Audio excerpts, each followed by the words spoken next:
Hi, I'm Laudia Linder. Thank you so much for joining us.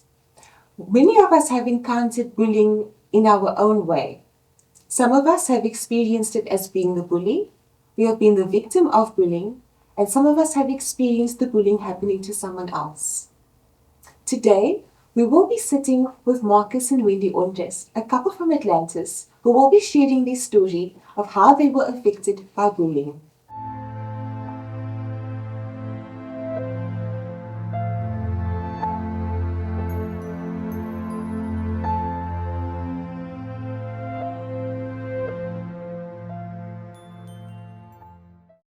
Thanks, Wendy and Marcus, for joining us and for sharing your story.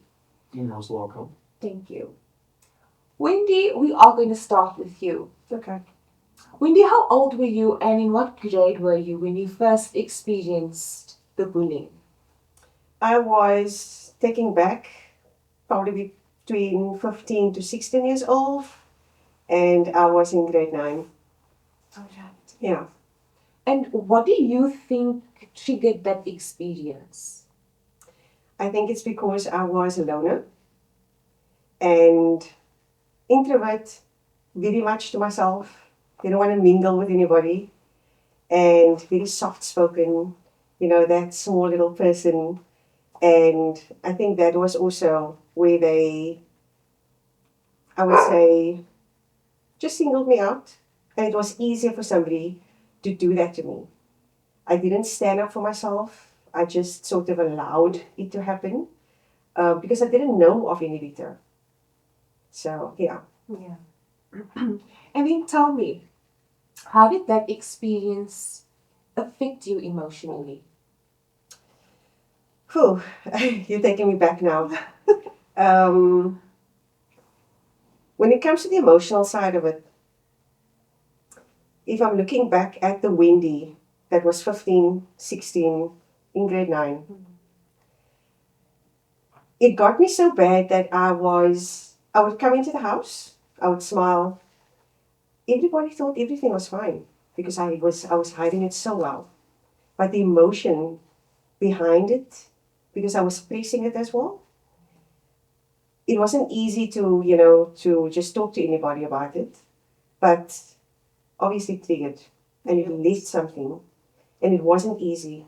It's never easy to actually talk to somebody about something that you're going through when it is so severe. It's so interesting that you say that because the next question actually asks like who did you speak to about this and when were you able to speak to somebody? Nobody. Wow. Absolutely nobody.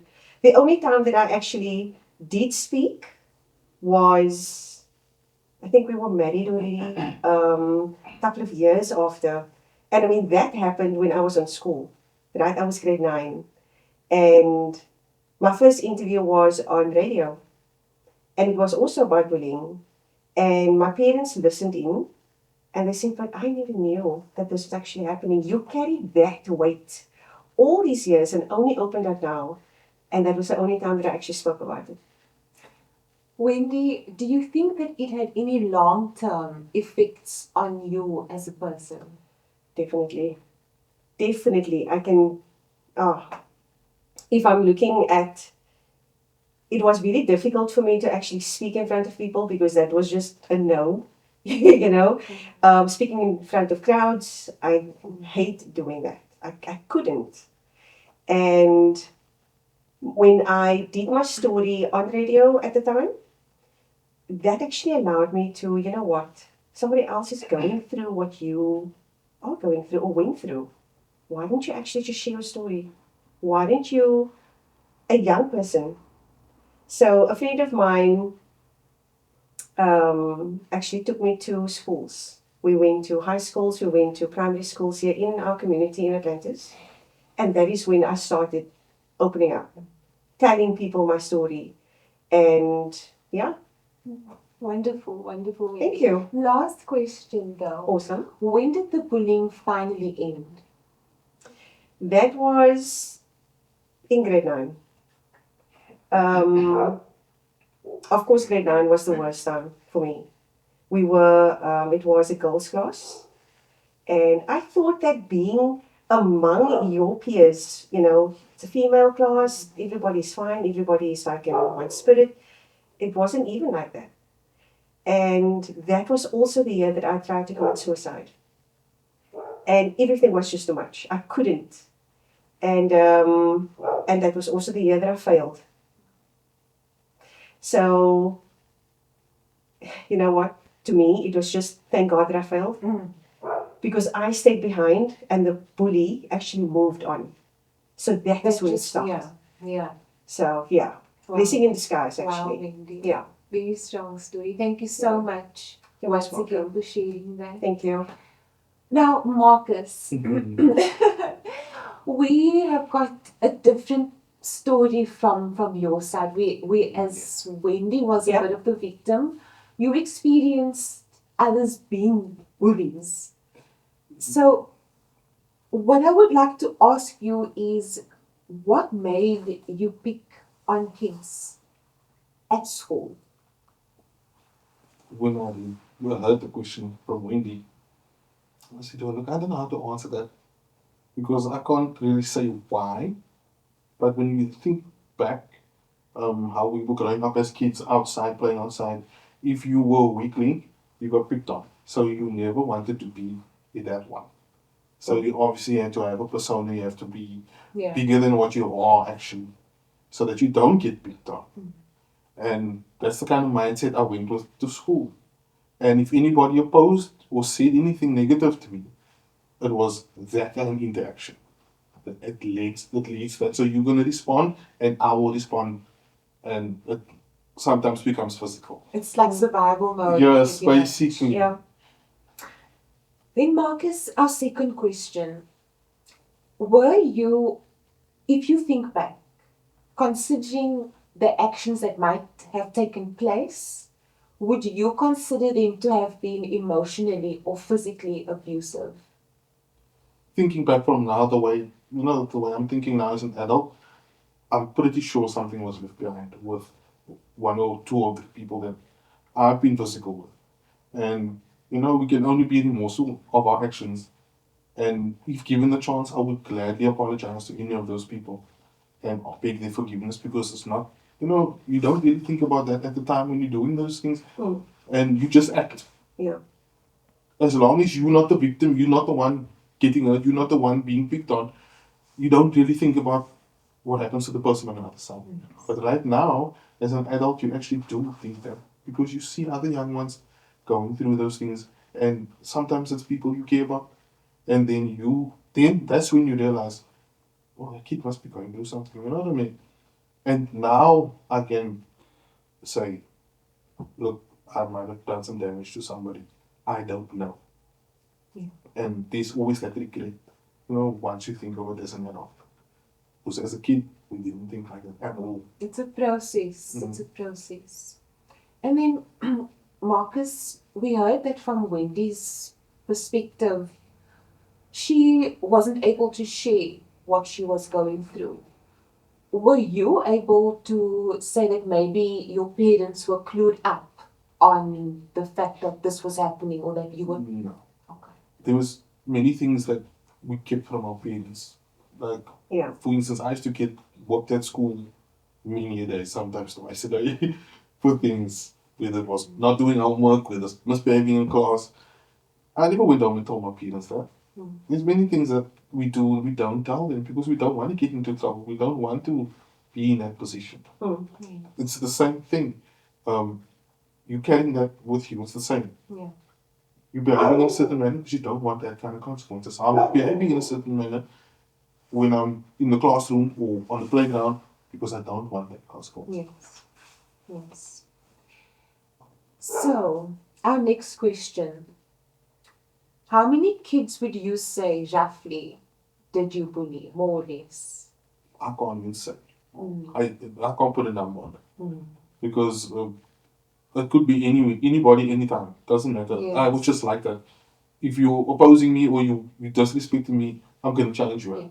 Yeah. That's just how it was. Yes. So I think that leads us into our other question, which was, were there any common traits between the victims that were chosen? Not to say, because there was times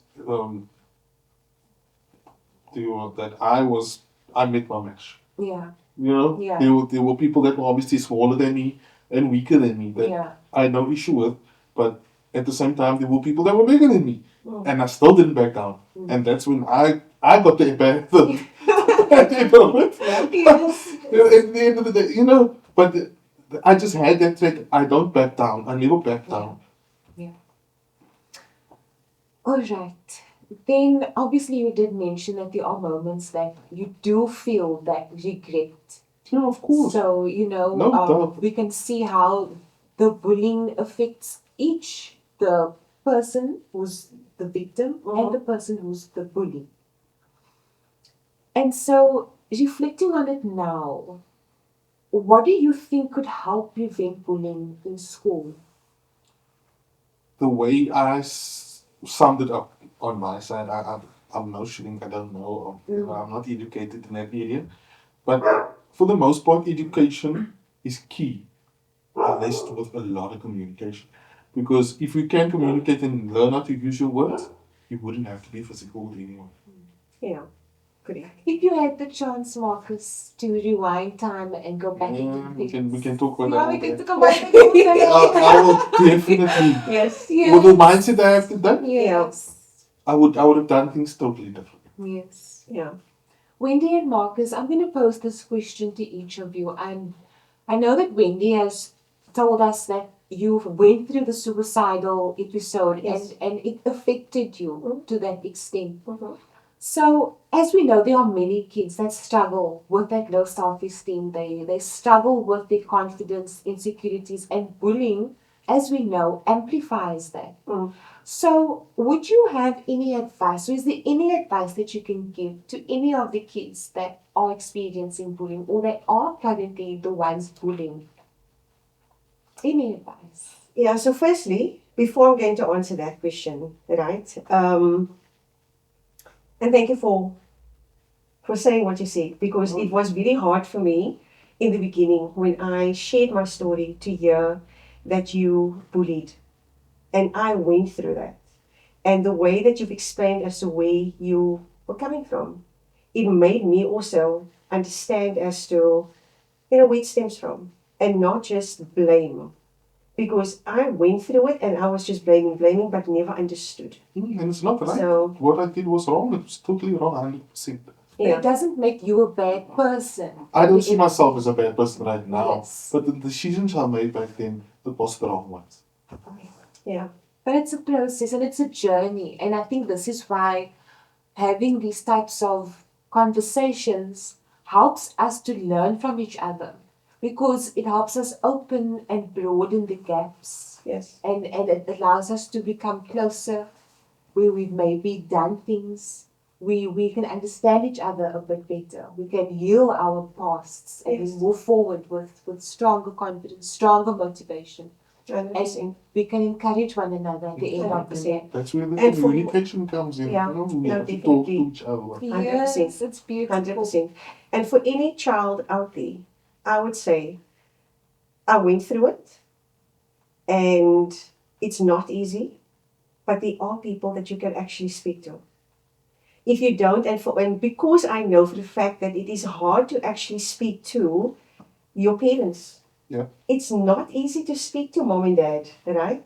It's always better to speak to somebody outside mom and dad. So for me, it is just, if there is a child out there that can reach out, go to a teacher, go to somebody that you trust, just talk. That's all. Just talk about what you are going through.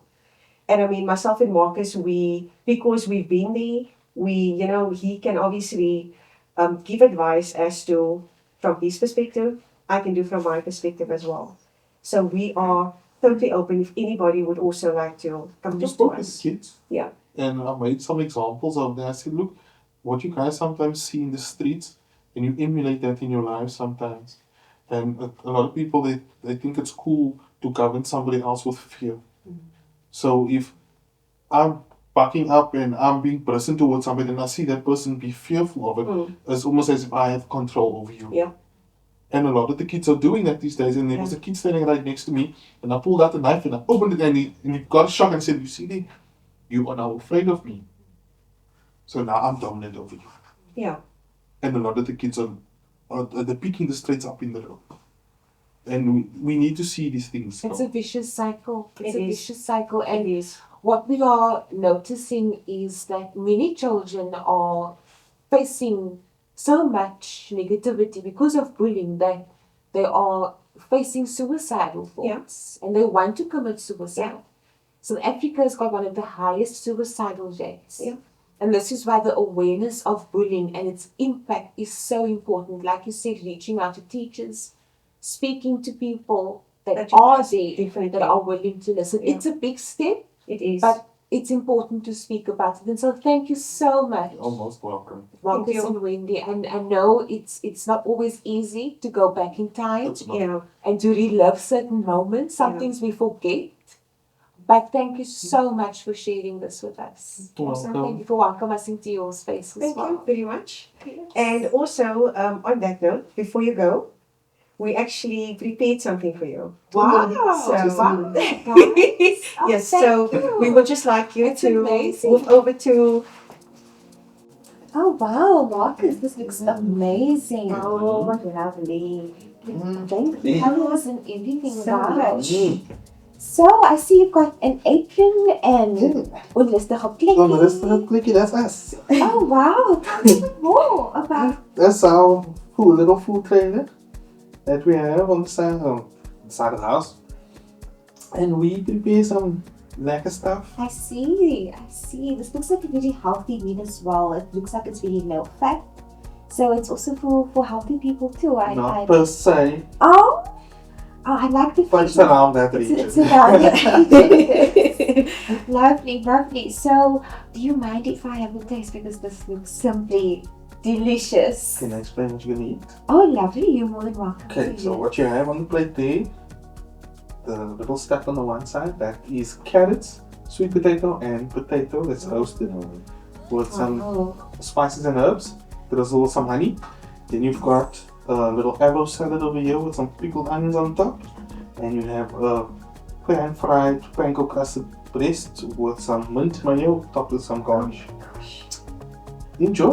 do you mind? Oh, Laudia, this is beautiful, eh? Yes. We it's are being looks spoiled and I'm loving amazing. Cheers. Cheers. Cheers to that. Cheers to that.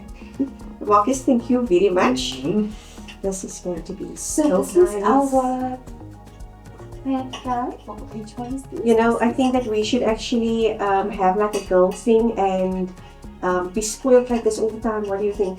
I agree. I agree Mm. on the daily. I will 100%. send you my ball. I think we should do this all the time. I will just send the ball. We good. We good. Mm. And I can't believe this is right here in Atlantis. It's. I mean, if people don't know about this place, they are missing out. You don't They know? are missing out. Now you know. Now we know. I'm loving this. This is so nice. I like them, and not because he's my husband, but I'm loving them. What did you put with the avo? You said the avo and It's arrows, some Mhm. spring onion, mixed greens, some chili, lovely. and the pickle and lemon squeeze, and I just wanted to ask you because I'm tasting a bit of lemon and yeah. The mint also. When you pair it with your pickle and the avo, it brings out like this freshness as well in what you taste. It complements. So it cuts through. Very, very nice. even a little bit of greasiness there, it will come. Don't worry, I got you. It cuts through that acidity of the lemon. That's what that mint does. So you get the, I'm loving it. It's really, really nice. Marcus, thank you so much. This was so tasty. I see you've got these carrot fries here as well, your new roast. Carrots, sweet potato, and normal potato. With skins on, I don't know. I love that. This is a spoiled on its own. Absolutely. Don't get of it. Guys, thank you so much for watching. If you haven't been to Onrustige plekkie in Atlantis to enjoy the tasty food, you guys are missing out. Please don't forget to subscribe to Widget Magazine and follow us for more content. Thank you so much.